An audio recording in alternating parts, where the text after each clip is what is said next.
ಪ್ರಣಾಳಿಕೆಯಲ್ಲಿ ಘೋಷಣೆ ಮಾಡಿತ್ತು ಒಳ ಮೀಸಲಾತಿ ನಾವು ತರ್ತೀವಿ. ಅದರಂತೆ ನಾವು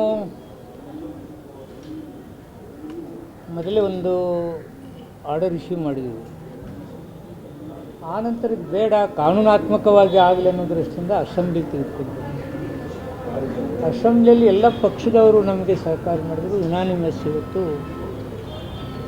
ಅಸೆಂಬ್ಲಿ ಹಾಗೂ ಕೌನ್ಸಿಲಲ್ಲಿ ಪಾಸ್ ಆಗಿ ಗವರ್ನರ್ ಹತ್ತಿರ ಹೋಗಿ ಇವತ್ತು ಇಲ್ಲಿ ಬಂತು. ಒಂದು ಕಡೆ ಉದ್ಯೋಗಾಕಾಂಕ್ಷಿಗಳ ವಯಸ್ಸು ಮುಗೀತಿದೆ ಅಂತಕ್ಕಂಥದ್ದು 82% ಜನರ ಒಂದು ಕಷ್ಟ. ಇನ್ನೊಂದು ಕಡೆ ನಾವೆಲ್ಲವೂ ಮಾಡಿದಾಗ್ಯೂ 50% 56%ಗೆ ಕೋರ್ಟ್ಗೆ ಹೋಗ್ಕೊಂಡು ಕೊಡ್ತೀವಿ. ಈ ಕೋರ್ಟ್ನಲ್ಲಿರೋದ್ರಿಂದ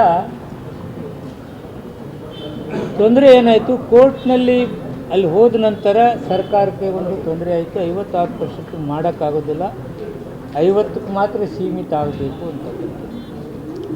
ಇವತ್ತು 50ಕ್ಕೆ ಸೀಮಿತ ಆದ್ರೂ ಸರ್ಕಾರ ಅದನ್ನು ಯಾವ ರೀತಿ ನಿಭಾಯಿಸಬೇಕು ಅಂತಕ್ಕಂಥದ್ದು ಗಮನದಲ್ಲಿದೆ. ನಿನ್ನೆ ಕ್ಯಾಬಿನೆಟ್ಟಲ್ಲಿ ಮಾತನಾಡ್ತಕ್ಕಂಥ ವಿಷಯದಲ್ಲಿ ಇದನ್ನು ಯಾವ ರೀತಿ ತೆಗೆದುಕೊಳ್ಬೇಕು ಹಾಗೆ ಅಂತಕ್ಕಂಥದ್ದು ಚರ್ಚೆ ಆಗಿದೆ. ಆದ್ದರಿಂದ ಈ ಪ್ರಕ್ರಿಯೆ ಒಂದು ಕಡೆ ನಾವು ಅರ್ಜಿಗಳನ್ನ ಕರೆಯೋದು ಪ್ರಕ್ರಿಯೆಗಳೆಲ್ಲ ಪ್ರಾರಂಭ ಆಗ್ತವೆ. ಅದ್ರ ಜೊತೆಗೇ ಸರ್ಕಾರ ಹಾಗೂ ಕೋರ್ಟ್ನಲ್ಲಿ ಆಗ್ತಕ್ಕಂಥ ತೀರ್ಮಾನಗಳು ನಾವು ಕಾಯ್ತಾ ಇದ್ದೀವಿ.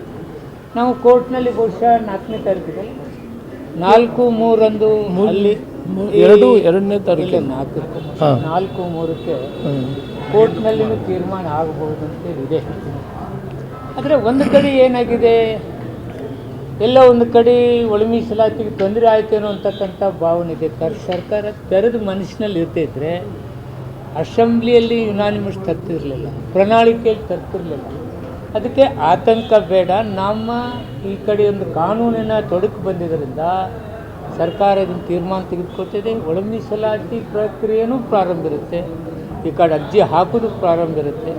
ಜೊತೆಯಾಗಿ ನ್ಯಾಯ ಕೊಡಿಸ್ತಕ್ಕಂಥ ಕೆಲಸ ಸರ್ಕಾರ ಮಾಡಿ ಅದೇ ನಮಗೆ ಬಂದಿದ್ದೀಗ. 56ರಿಂದ ಆಗೋದಿಲ್ಲ ಅಂದರೆ 50ರಲ್ಲಿ ನಾವು ತೆಗೆದುಕೊಳ್ಬೇಕಾದ್ರೆ ಕಾನೂನು ತೊಡಕುಗಳೇನು ಮತ್ತೊಂದೇನು ಅನ್ನೋದೆಲ್ಲ ನಾಯಕರು, ನಾವು ಲೆಫ್ಟು ರೈಟು ಟಚಬಲ್ ಎಸ್ಸೀಸ್ ಎಲ್ಲ ನಾಯಕರು ಕೂಡಿ ಇದಕ್ಕೊಂದು ರೂಪ ಕೊಡಬೇಕಾಗ್ತದೆ. ಯಾಕಂದರೆ ಪಕ್ಷ ಒಪ್ಕೊಂಡಿದ್ದಿರೋದ್ರಿಂದ, ಪ್ರಣಾಳಿಕೆಯಲ್ಲಿ ಮತ್ತು ಅಸೆಂಬ್ಲಿಯಲ್ಲಿ ಪಾಸ್ ಆದದ್ರಿಂದ, ಗವರ್ನರ್ ಸಹಿ ಮಾಡಿದ್ರಿಂದ 56ಕ್ಕೆ ಆಗಲಿಲ್ಲ ಅಂದರೆ 50ಕ್ಕೆ ಏನು ಮಾಡಬೇಕು, ಕಾನೂನೇನು ಮತ್ತೆ ಅಸೆಂಬ್ಲಿಗೆ ಬರಬೇಕಾ ಅಥವಾ ಹಾಗೇನೆ ಮಾಡೋಕ್ಕಾಗತ್ತೇನಾ?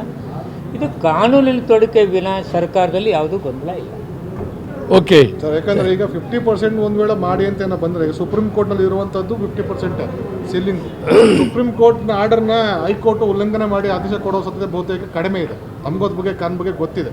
ಹಾಗಾಗಿ ಇದು ನೀವು ಇದುವರೆಗೆ ಇಷ್ಟು ವರ್ಷ ಹೋರಾಟ ಮಾಡ್ಕೊಬಂದು ಮೀಸಲಾತಿ ಹೆಚ್ಚಳ ಮಾಡ್ತೀವಿ ಅಂತ ಒಳ ಮೀಸಲಾತಿ ಕೊಟ್ಟು 17%ಇಂದ 20% ಮಾಡಿಕೊಂಡು ಈಗ ಈ ಇಕ್ಕಟ್ಟಿನಲ್ಲಿ ನೀವು ರೆಕ್ರೂಟ್ಮೆಂಟ್ ಮಾಡುವಂಥ ಪರಿಸ್ಥಿತಿ ಬಂದಾಗ ಅವ್ರಿಗೆ ಆಶಾಭಾವನೆ ಇರ್ತದೆ, ಜಾಸ್ತಿ ಪರ್ಸೆಂಟೇಜ್ ಸಿಗುತ್ತೆ, ನಮ್ಗೆ ಅನುಕೂಲ ಆಗುತ್ತೆ ಅಂತ.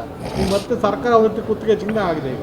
ಇಲ್ಲ ನೋಡಿ, ನಾವೊಂದು ವೇಳೆ ಏನಾದರೂ ಆ ಕೆಟ್ಟ ಮನಸ್ಸಿದ್ರೆ ತರಬಾರ್ದು ಅನ್ನಿಸಿದ್ರೆ ಅಸೆಂಬ್ಲಿಯಲ್ಲಿ ಬರ್ತಾರೆ. 56% ಇದು ಗೊಂದಲ ಬಗೆಹರಿಸಬೇಕಾದಂಥದ್ದು ನಮ್ಗೆ ಅನಿವಾರ್ಯತೆ ಇದೆ. 50ಕ್ಕೆ ನಾವು ಏನು ಮಾಡಬೇಕನ್ನೋ ಲೀಗಲ್ ಪ್ರಾಬ್ಲಮ್ ಇದೆ. ಲೀಗಲ್ ಪ್ರಾಬ್ಲಮ್ ಕ್ಲಿಯರ್ ಮಾಡಿ ನೇಮಕಾತಿ ಪ್ರಕ್ರಿಯೆ ಜೊತೆಗೇನೆ ಒಳ ಮೀಸಲಾತಿ ಪ್ರಕ್ರಿಯೆನೂ ಪ್ರಾರಂಭ ಇರುತ್ತೆ. 15% ಡಿವೈಡಿಂಗ್ ಮಾಡ್ಕೋತೀರಿ, ಯಾವಾಗ ಅದನ್ನ ಮಾಡ್ತೀವಿ, ಕೂತ್ಕೊಂಡು ಮಾತಾಡ್ತೀವಲ್ಲ. 17 ಮಾಡಿದ್ವಿ, ಆಗ 15 ಮಾಡ್ತೀವಿ. ಪ್ರಪೋರ್ಷನೇಟ್ ಏನು ಬರುತ್ತೆ ಅದನ್ನೇ ಮಾಡ್ಕೊಳ್ಳೋಣ ಅಷ್ಟೇ. ಕ್ಯಾಬಿನೆಟ್ ಸಬ್ ಕಮಿಟಿ ಮಾಡೋಕಂತ ಡಿಮ್ಯಾಂಡ್ ಮಾಡಿದ್ದಾರೆ ಸರ್ ಸರ್ಕಾರ. ನೋ, ನಾವೆಲ್ಲ ಏನಿಲ್ಲ, ನಾವು ಲೀಗಲ್ ಆಸ್ಪೆಕ್ಟ್ ಯಾವ ರೀತಿ ಇದನ್ನು ಕ್ಲಿಯರ್ ಮಾಡ್ಕೋಬೇಕನ್ನೋ ಚರ್ಚೆಯಲ್ಲಿ.